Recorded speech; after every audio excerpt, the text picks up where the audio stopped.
Our last lesson is on solving log equations. These are quite similar to the exponential equations, and all of the tools that we have from then will apply. But a lot of the questions are written, in log form first, and then, maybe we need to convert to exponential or vice versa, or apply some sort of change of base or other log property in order to answer. Like exponentials, some of the questions that look tough might not be that hard, and some that look easy might be tough. Like they're kind of deceptive. It sometimes can be hard to judge looking at it, like which ones will be harder than another. Like, for example, like the difference between E and F here. Like, do they look, similar or not? And sort of how complicated can this get? So what I'm going to do here is we're going to go through the 6 of them that are here, and then we'll take up these couple word problems, and then I just want to discuss this thing at the beginning, sort of first of all. So when you're solving a log equation, it is possible that you get a root that is not allowed, and the reason why that would be is because sometimes we're going to do operations that are going to change whether or not the argument that we're putting into log is legal. So, like, how we talked about this before once, where if you look at so sometimes we need to check if some of our answers don't work, and that would be true if you had something like this. Like if you had x equals -2, right, and then you squared both sides, and then you got x squared equals 4, and then you square rooted both sides, you would get x equals plus or minus 2. But plus 2 was not part of the answer that I started with, right? I only started with -2. So the idea here is that when you square both sides,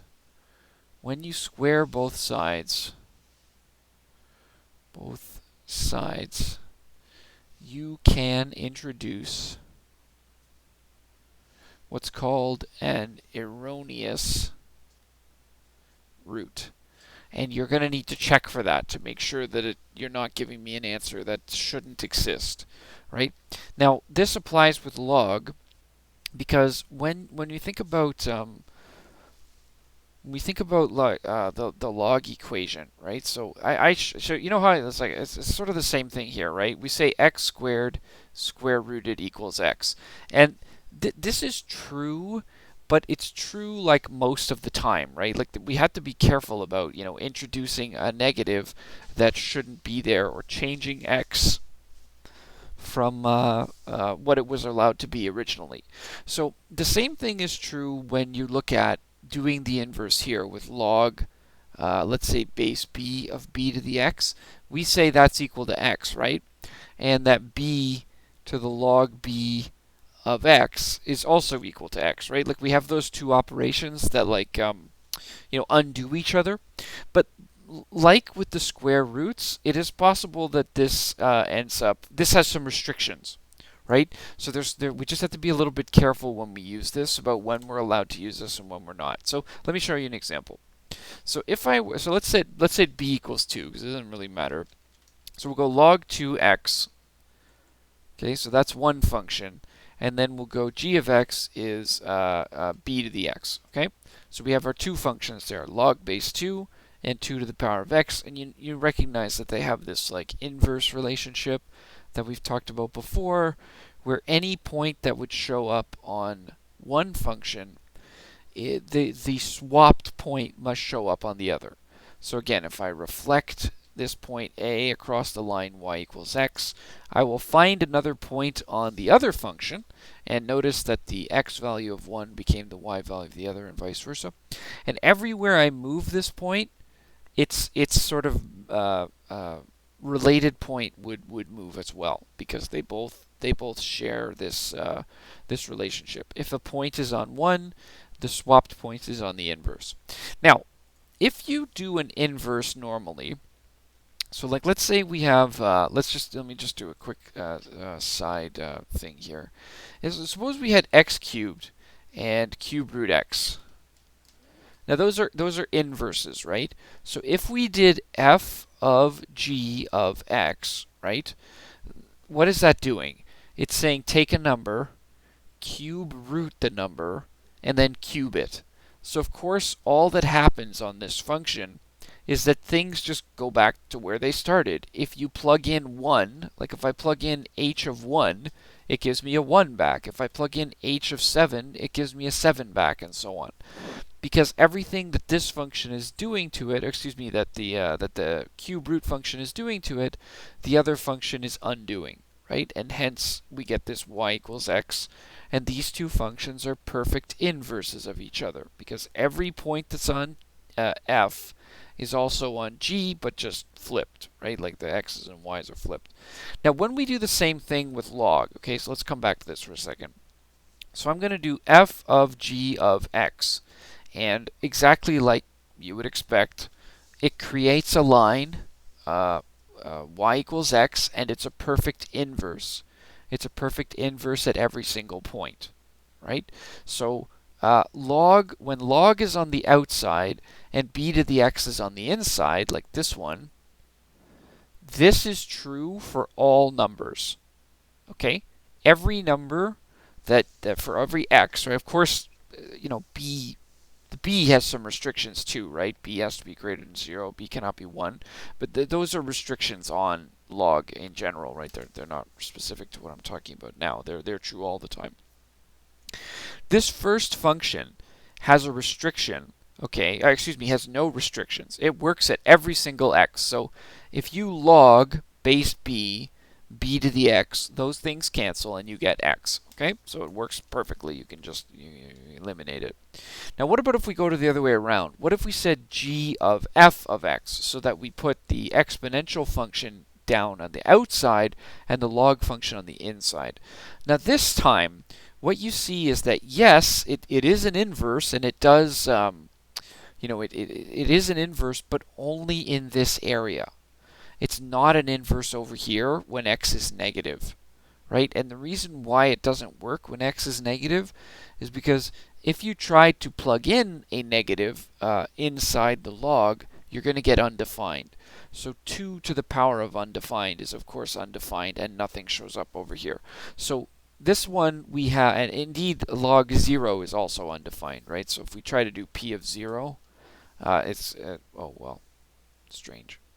I don't think GeoGebra is right about that. It had to happen sooner or later. If we plug in 0, right, it's an asymptote, right? It doesn't exist. So the reason I'm bringing this up is because when you use this this thing here, you have to remember that this only works for positive x's. It has a restriction. And so sometimes what happens when you're doing this work is that the algebra you do, like in this green example over here, is going to create multiple answers, or an answer that when you actually go back to test it inside log, it doesn't work, because log has a very strict restriction, right? It can't take negative numbers in. So when we were talking before about how log cancels out b to the x, and b to the x cancels out log, it's true, but you do have to be a little bit careful in that you might think that this would be true for a negative number, and it's not true for a negative number. Okay, the top one works for a negative, the bottom one does not. So just to be aware of that, that sometimes can produce problems here. Just I guess one last thing we could say about this is when you compare x squared with square root x, right? I mean, you would get the same thing if you did f of g of x. It only works for positive numbers, right? And g of f of x, that one, it doesn't really work well at all, because the square root is considered a positive, right, when we're using the function. So like, this is why inversing with a square root is really difficult, right? Not really difficult, but more difficult. Same thing with arc cos, right? So there's cos to the negative 1 and cos itself.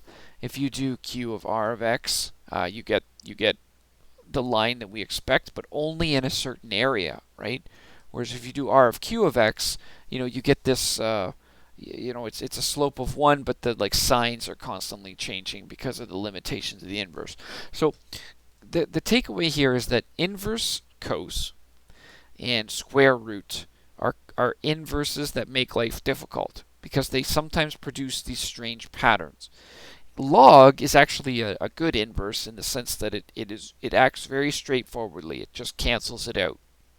The only thing you got to watch out for is if you are raising b to the power of log bx and you're saying that that's equal to x, you have to be careful that you cannot do that if x is a negative number.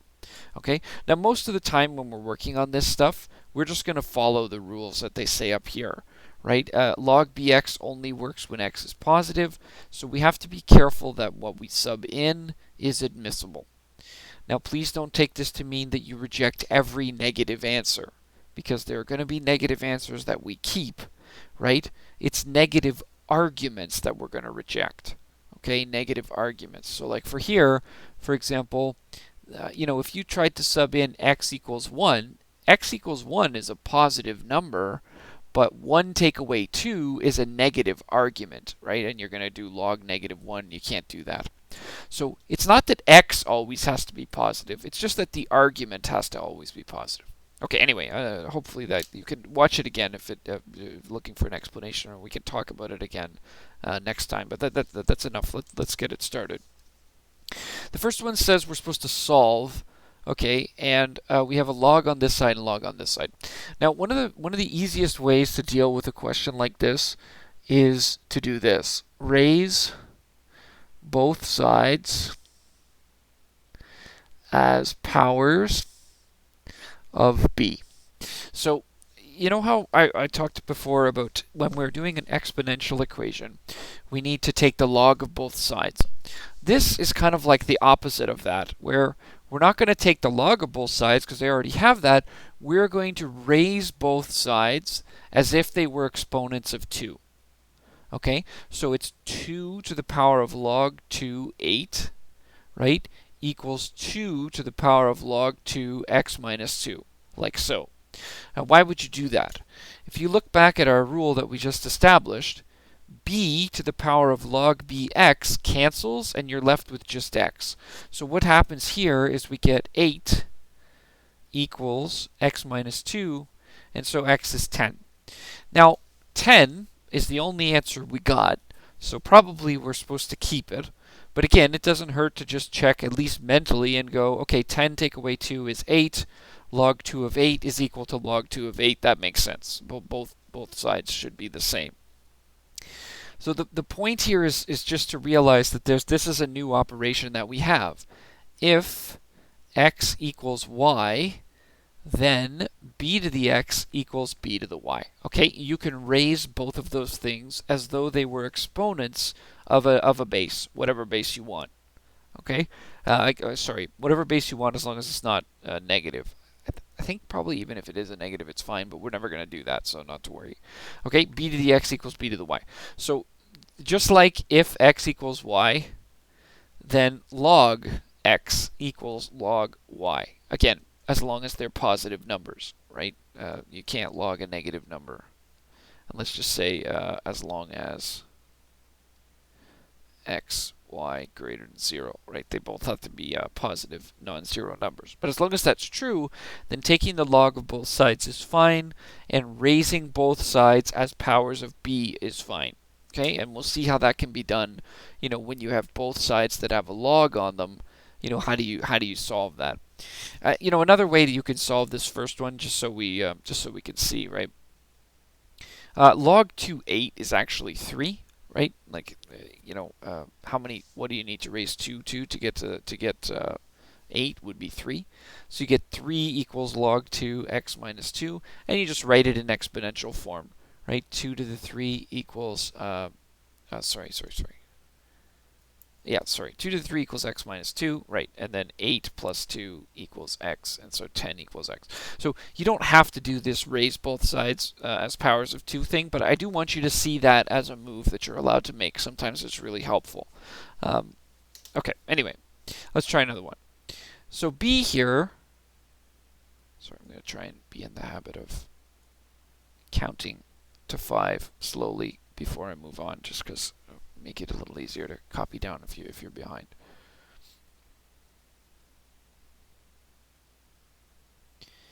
Okay, for b, all I'm going to do with this is write it in exponential form.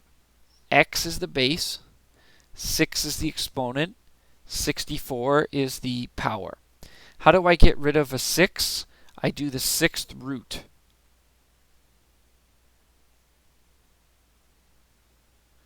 Now, if you don't know how to do the 6th root, remember 6th root is 1/6, right, as an exponent. And then you find that x is equal to 2, right, when you do that. This is a bit of a strange question because it's very rare that x would be the base.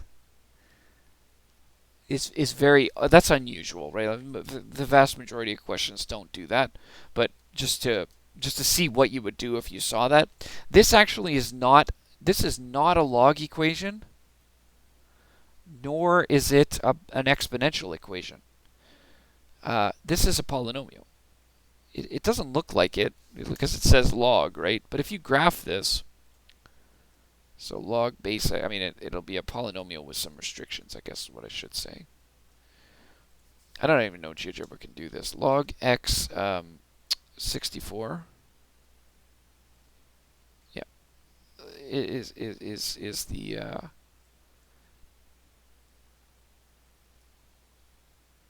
yeah, interesting. Okay, maybe just ignore what I said. Not sure what we're looking at there. What I thought we were looking at was x to the power of 6, but we're not, so ignore what I said. Okay, never mind. Just erase this.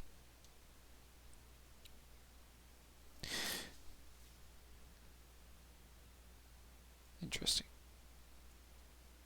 Okay, so for the second one, so anyway, let's just go back and just talk about this one more time. This one, I notice it's in log form, but I'm going to write it in exponential form because I don't really know how to answer it based on this. It says something to the power of 6 equals 64. So I'm going to write it in exponential form. The base goes here, the exponent goes here, and then the power goes on to the other side. Okay, and so so your base, your exponent, and then your power, right? Just rewriting it in a different form. Once you have it like that, you realize this isn't really a log question at all. It's just a square root question. We need to get the 6th root of 64. We find out that it's 2. All right. Log base 4 of 2x minus 1 equals -1. Again, this is an exponential question. Like, I just write it in exponential form, and you'll get this in 2 seconds. You get 4 to the power of -1 equals 2x minus 1. So 1/4 plus 1 equals 2x. 5/4 equals 2x. 5/8 equals x, right? And that's it. So again, something like that is good to check. Let me just check it over here without covering it up. So we have log base 4, 2x minus 1, and we want to know when this is equal to -1. Right, so you can see it's equal to -1 right about there. And that's at 0.625, which is 5/8, and f of 5/8 is that point. Okay, so again, I would say probably the most important tool you have is just writing it in exponential form, right? That's always useful if it can be done. Certain questions, like the next one, we can't really do that because there's multiple logs. But if it's a question that has a single log, 99% of the time you just want to write it in exponential form and you'll see the solution more or less right away. You just got to do some algebra. Now, what about when we do get to some of these more complicated ones with multiple logs in them? In order to deal with one like this, for example, we're going to need to, really, sorry, not really this one, more E. Because this one, it's not impossible to imagine, like, getting this answer on your calculator, and actually, like, calculating it. But let's use our laws of logs to answer it anyway. So what I'm going to do is I'm going to move the log 3 base 3 over, and then I'm going to send the log 3 base x onto that side. Okay? So basically I just took this, brought it over here, took this, brought it over there.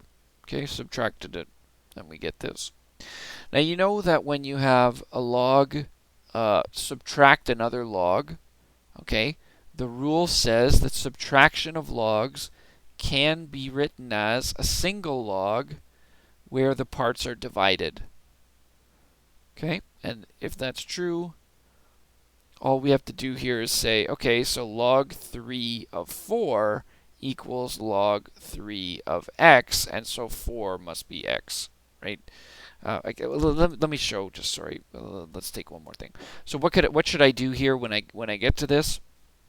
Well, I should raise them both as though they were powers of 3, and that's going to cancel everything out, and you're left with 4 equals x, and that is your solution, right? So remember, what we're doing here is raise both sides as, let's not say powers because it's a bit confusing, as exponents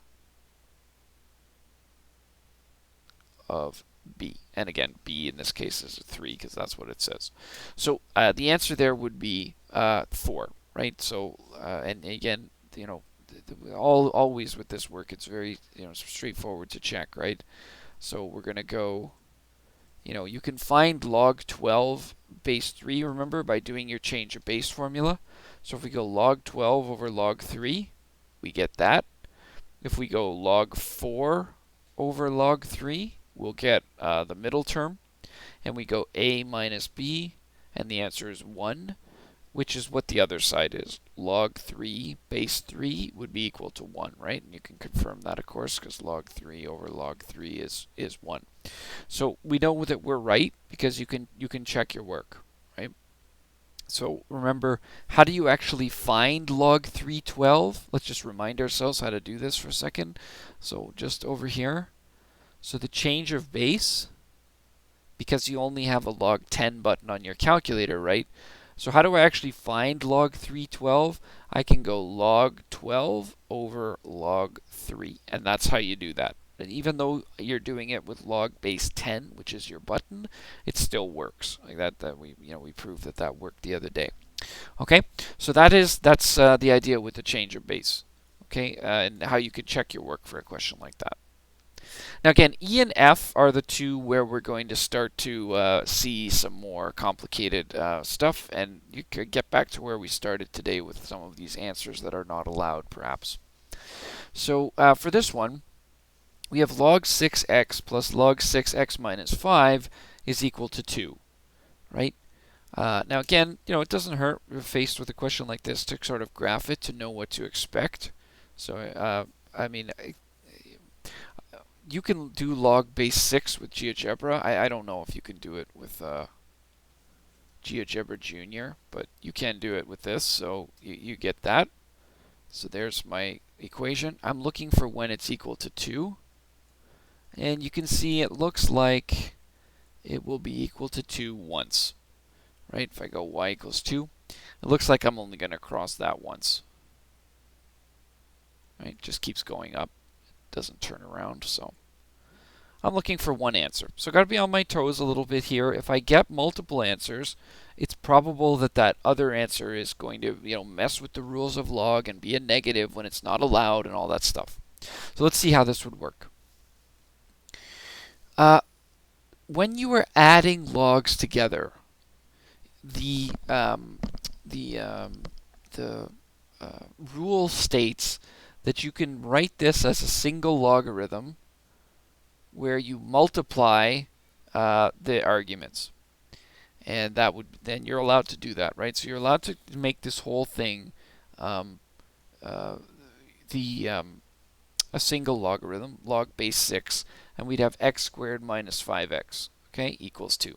Now again, you know that when you see x squared in a question, you might get two answers, right? Because quadratics have two answers. But the bigger question here is a log, and log might not have two answers, right? So even though the quadratic might generate two, they may not both work. It depends, right? We just have to keep our eyes open for things like that. Now, how do you actually solve it from here? Well, once again, so let's right here, we'll write law of logs, because that's what we did, right? Log A plus log B equals log AB. right? We use that property. Now, in the second one, what we're going to do is we're going to change the form, because look at what it looks like. It's a single log again. Like I said, when you see a single log, change the form. So what's the form? 6 to the power of 2 equals x squared minus 5x. Okay, so that's looking a lot better in terms of how to solve it, right? Because now the log's gone. We're just looking at a quadratic. X squared minus 5x minus 36 equals 0. X minus 9, x plus 4 equals 0, right? 9 and 4 would make a sum of negative 5 and a product of negative 36. Thus, x might be equal to 9, x might be equal to negative 4. And herein lies the problem. We know that this function doesn't even exist over here at negative 4, so there's no way that negative 4 is an answer.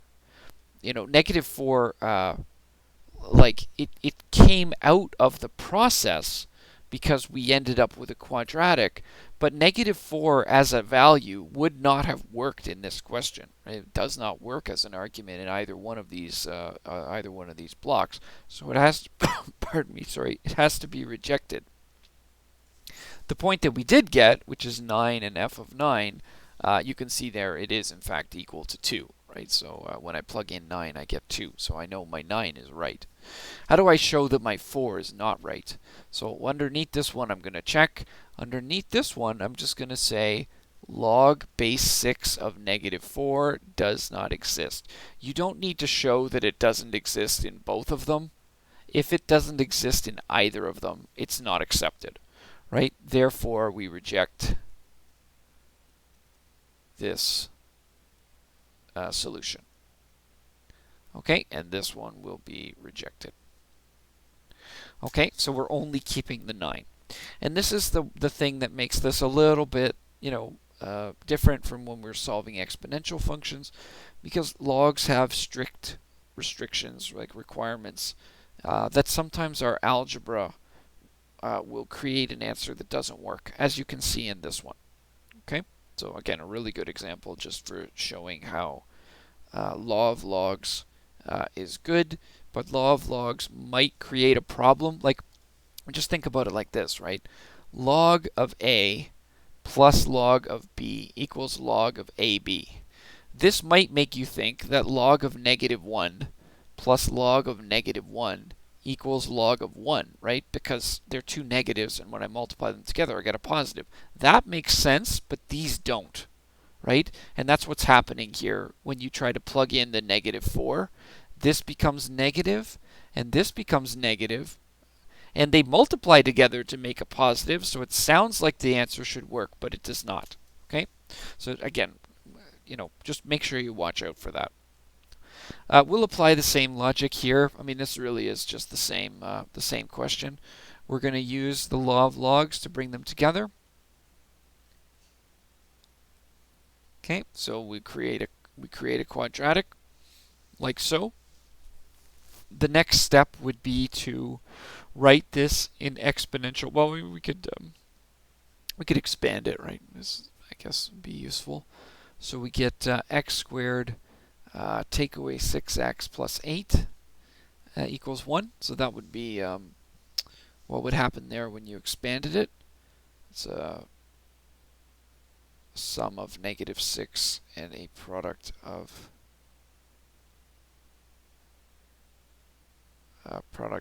8. Okay, so then change the form, right? So 8 is the base, 1 is the exponent, and this is the power. So we have 8 to the power of 1 equals x squared take away 6x plus 8. Thus, 0 is equal to x squared take away 6x plus 8 take away 8. And so 0 is equal to x squared take away 6x. Right? Now we know how to solve that. You're just going to factor it. So we'll take out an x, and then we get an x minus 6. And we get two answers. X equals 0. That's one of the ways we could make this 0. Or x equals 6. Now again, if you don't have a good understanding of this, you would think, oh, well, I can't take 0 since log 0 is undefined, right? But, look carefully at the actual question.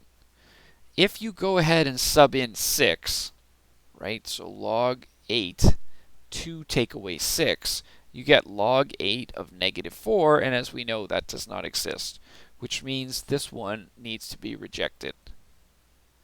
On the other hand, 0, well, we could do log 8 to take away 0. That's fine. The answer to that, by the way, is 1/3, because, 8 to the power of 1/3 is 2. And then we have log base 8 4 minus 0, which, also is fine. And the answer to that is 2/3, right? Because the log base 8 of 2 is 1/3, and then if we squared that, we would get, 2/3 instead of 1/3. Or in other words, 8 to the power of 2/3 is equal to 4, right? That would be how you could express 4 as a power of 8. Square the 8 to make 64, cube root the 64 to get a 4. Or cube root the 8 to get a 2, and then square the 2 to get a 4. In either case, it leads to the same answer. And as a check, our 2/3 plus 1/3 does in fact equal 1 the way it's supposed to. Although again, I think for checking, we could draw this one would be another way of doing it. So let's draw it. So we have log base 8 of 2 take away x. Then we have log base 8 of 4 take away x. And we're supposed to add f plus g. Okay, and then we want to know when this function is equal to 1. So we'll just hide the other 2 for a second. And there it is, right? And you can see that 6 is clearly not going to be part of the answer. The function isn't defined over there. But 0, right? 0 is part of the answer, and indeed 0 is, when x is 0, y is 1. So that proves that what we did here is right. Let's do these word problems here, and then I want to pick one of the questions, because those really are not a good enough what's it called, review of what might come at you, right? I mean, like, okay, so there's these ones that could become kind of quadratics, and then there's these ones where you change a base or whatever. Let me just flip through we'll do one or two more when we get to the end. Okay, determine the x-intercept of this function. Okay, well, an x-intercept is when y equals 0. So we're going to set this side to 0. Log base 2 x plus 2 take away 4. How do you solve this? Well, bring the 4 to the other side, right? Like that. And now we're going to, again, change the form. 2 is the base, 4 is the exponent, x plus 2 is the power. 2 to the power of 4 is 16, equals x plus 2, so x is 14. Okay, and so what would be the x-intercept of this function? 14, 0. Right? That would be the x-intercept of that function. Now again, not difficult to check. What we're going to do is we're just going to draw that function. So log 2, so 2 comma, so that sets the base to 2, and then x plus 2, and then take away 4. Right? So that's the function we're supposed to draw. And we'll go over here and we'll look and we'll see that it has a y-intercept, or excuse me, an x-intercept at 14, 0, just like we said. Right? So, again, x-intercept's a straightforward question, right? You're just subbing in 0, rearranging stuff, and isolating x. Okay?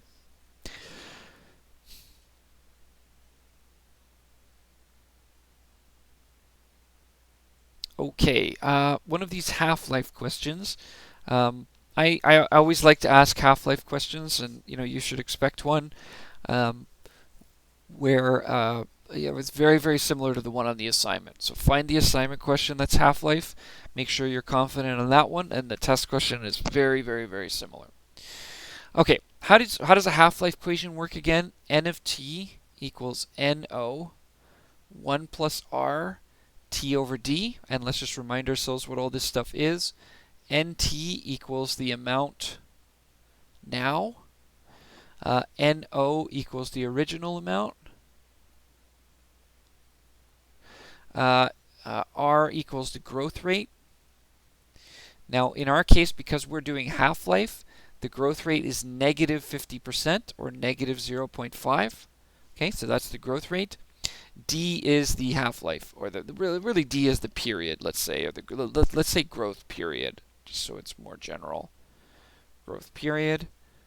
In our case, this is half-life, which is 5.5 hours. Okay, so that's everything we need in order to answer this. And it says the original amount. Sorry, how much time has gone by if 2 milligrams of caffeine remain in her bloodstream when she started off with 62.5? So the amount now is 2. The amount she started with is 62.5. Okay, and we can put that into our equation, and we know everything there is to know.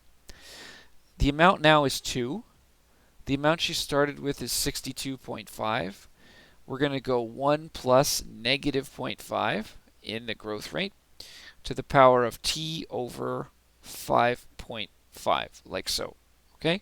Now again, just to clean that up a little bit, 2 is equal to 62.5 times 0.5 to the t over 5.5. Again, you could skip to this step. You don't need to show me this. I just want you to know that, so that if you do get a question that is not doubling or half-life, you know what you would do, right? So anyway, so this is what we're looking at. We need to find t. So as usual, t is in the exponent, so we're going to want to use a log at some point to get it out of there. Let's bring this over to the other side. So 2 over 62.5 equals 0.5 to the power of t over 5.5. Now again, you could get the answer for 2 over 62.5. I don't think you should. I think you should just leave it like this until the very last step, right? And then we'll worry about plugging in a number. So what am I going to do here is I'm going to write it in log form. So write in log form. Log form would look like this: log base 0.5 of 2 over 62.5 is equal to t over 5.5. Okay, again, base goes beside log, the power goes inside log, the exponent goes on its own. Right? That skill is essential. We have to know how to move something from log form to exponential form. Because once we've done that, this question is finished. Right? We're going to put the 5.5 on the other side. 5.5 times log 0.5 of 2 over 62.5 equals t. Now, remember, how do you actually find the log of 0.5? We're going to need a change of base here, right? So let's just remind ourselves how to do that. We're going to need a change of base because we can't solve with log 0.5. I mean, we can with GeoGebra, but let's assume you don't have access to that. What would you do? So 5.5, okay, then you use the change of base formula. Change of base formula is you log the thing you're looking for and over the log of the base. Okay, and that's how that's done. Because the change of base formula is how we get around not having this button, right? We use the base log 10. So now, once that's done, I can plug that in. I should be able to get it, right? So I go 5.5 times log 2 over 62.5 divided by log 0.5. Okay. The answer that it generates is 27.31181. And you could round it to however much you needed, right? If you're doing your assignment, it says round to 1, keep it at 3. If it's round to 4, it doesn't matter. It doesn't matter how much they need to round it to, because we got the exact answer, right? We know the answer accurately. That's why I'm saying, you probably don't want to find a decimal back here. You can, but if you do, make sure you keep a decimal that's longer than the decimal you're going to need at the end, right? Otherwise, your answer will be off. So anyway, this suggests that the person has had the caffeine in their body for 27.3 hours. Okay, so in other words, more than a day later, right? Now, how do we know if this is right? I mean, I think the best thing to do is to do the exponential half-life equation. So let's do that. So I'm going to go 62.5 times 1, just times 0.5, right? To the power of x over 5.5. Okay, so basically I'm going to plug in the half-life equation the same way we did. And then I'm just going to look for approximately when does it cross the line at y equals 2. Right? When do they intersect? Right? So I'll just zoom this out a bit. And it looks like they intersect right between 25 and 30, which is pretty consistent with what we expected, right? We're expecting it to be 27 point, and we get the exact same number. Okay, so when you're doing one of these ones, do the half-life question in the assignment. If you're not sure about it, we'll take it up Monday. We can look at another one, but basically a guarantee question, right? To get a half-life. Okay, now just bear with me a sec here while I have a look and see what we could do from the book. Here, let me leave this up in case someone needs to copy it down, and then we'll just find some questions from the book on the other page here.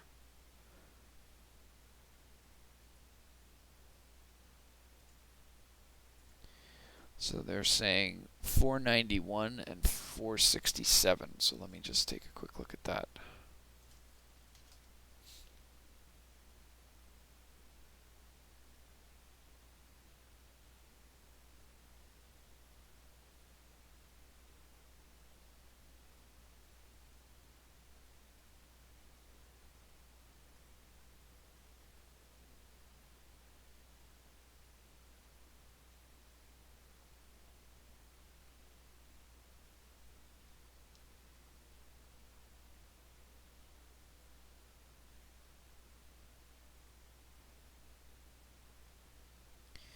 Yeah, so, okay, so let's just look at the ones. So they asked for 9, 10, 12, and 16.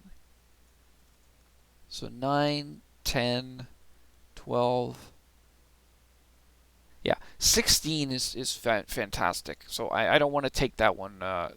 You got to try that one on your own, and then we can take it up on Monday. But do give this one a try because you'll know whether you know what you're doing or not, or if you get stuck on that one. Really important question, 16. So we can save 16 for Monday. Just remind me, and we'll go over that. Let's take an example though from 10. Yeah, 10 is good because it's not, it's a little bit different than the one we looked at. Okay.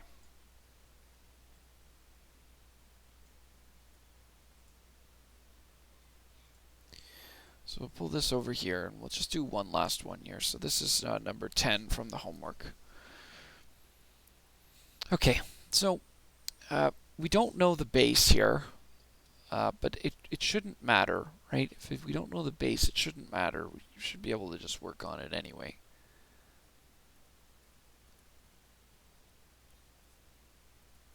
Okay, so that's the question that we're looking at. Now, my first instinct here is, everything is in base A. So ultimately, it would be nice if I just raised both sides to the power of A. The problem right now with why I can't do that is because I don't want to do that with a sum of logs. That's no good. I got to deal with this sum first, right? So what I can do here is I can go log A, and then I can combine these two together, right? X plus 2 and x minus 1 equals log base A of 8 minus 2x. Okay? And then so I've combined them together, and then on the other side I've got log A. Now since each side is only a single log, I can raise both sides as though they were powers of A. And why I would do that is because this is going to cancel out all that stuff, and I get x squared plus x take away 2 equals 8 minus 2x, right? And basically at this point, it isn't even a log question anymore.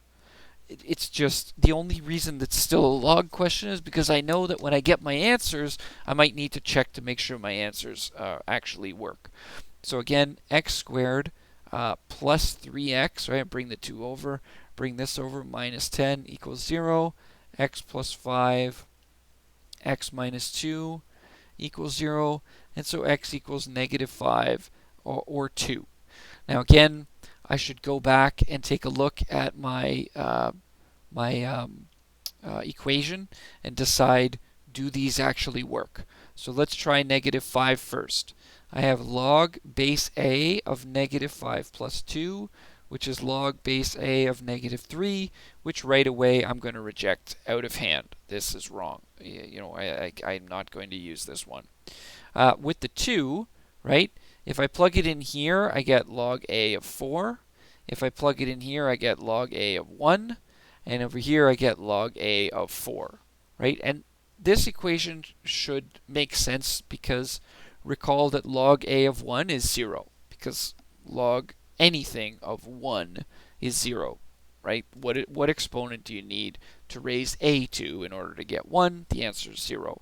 And so you have log a4 equals log a4, which is consistent, and that we should keep that answer too.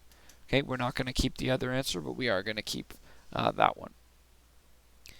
Let me look quickly to see if there's maybe one more question worth doing. I'm just going to open up the assignment here for a sec.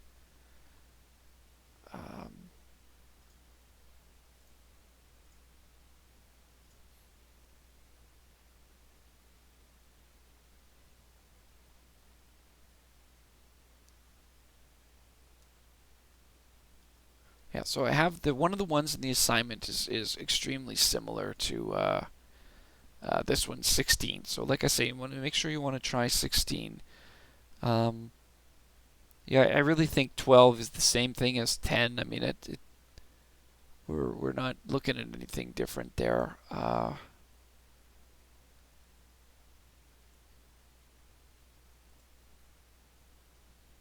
So check my old test here for a sec, see if there's a good one.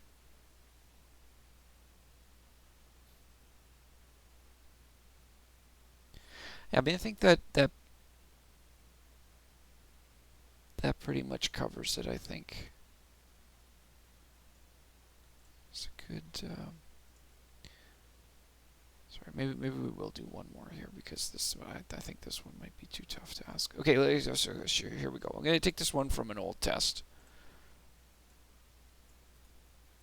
and we'll just go through one last little thing here. Okay, so I've asked this one before.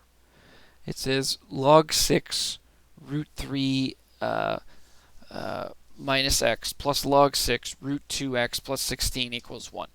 So again, it looks similar to what we've done, where you have to add the two logs together or whatever, but there's roots, so what do you do? How do you deal with roots? Okay, so I'll give you a sec, take that one down. Hopefully we were able to get 10 down. But take that question down and we'll just go through it. It's like I say, I've asked this one before I've asked this one in the thinking section. Okay, so like a bit of a harder question where you've really got to show that you know the rules in order to get through it. So let's take a look at how you would deal with this one.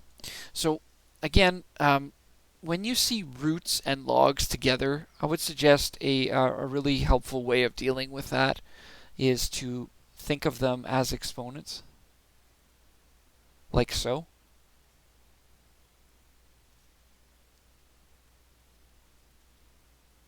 Right? So basically, I'm taking that root and considering that root to be an exponent.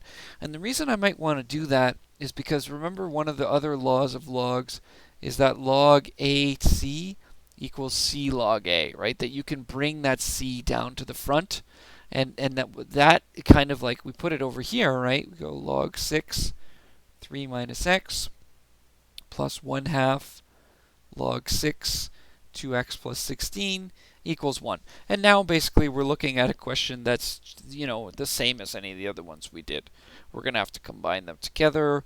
We're going to have to bring everything to one side and rearrange the formula and whatnot. So you can see what makes it a thinking problem is that in order to get it to the stage that you would normally expect to solve it, we had to notice something first, right? Which is how to deal with that 1/2. Anyway, one of the ways I could deal with the 1/2 now is I could take this side and multiply it by 2, this side and multiply it by 2. And what I end up with is log 6, 3 take away x, plus log 6, 2x plus 16 equals 2. Right? And now now it looks like one of the questions in the book. It just took a couple of steps to get there. Let's figure it out from here. Remember that when you have a sum of logs, what you're going to be doing is multiplying them together. Okay, like so. And okay, so let's expand that now. So here I'm going to get, okay, negative x times 2x is negative 2x squared. Then I'm going to get negative x times 16 and 2x times 3. So it's a negative 16 and a positive 6, so negative 10x. And then I'm going to get positive 3 and 16 makes 48. Okay, and so I've got that. Now again, I'm not 100% confident I did that right. So whenever you're expanding something you're not sure, right? It takes 2 seconds to go 3 minus x, 2x plus 16, expand f, right? And then I get negative 2, negative 10, and 48, and I know I'm good, right? I know I'm not going to have to search back for where something went wrong or whatever later. Now, once you're here, now it's time to change the form.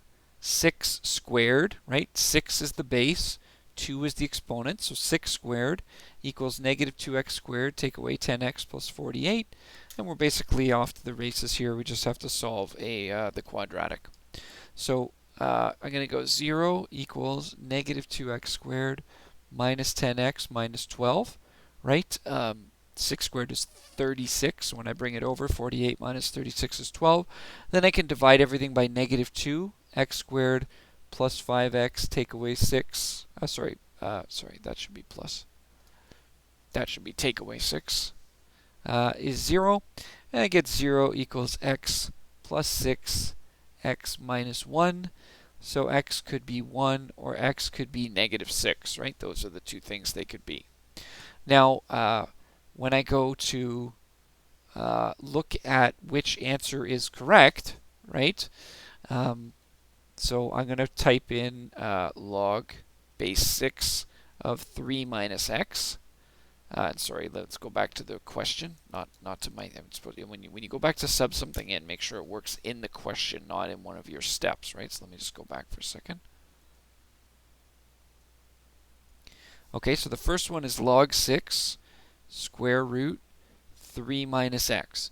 Now you can see that I could sub in 1, and I would get 3 take away 1, which is 2, and that works. I could also sub in negative 6, 3 take away negative 6, and I get 9, and that works. So both of them work in the first one. The second one, I go log 6 square root 2x plus 16.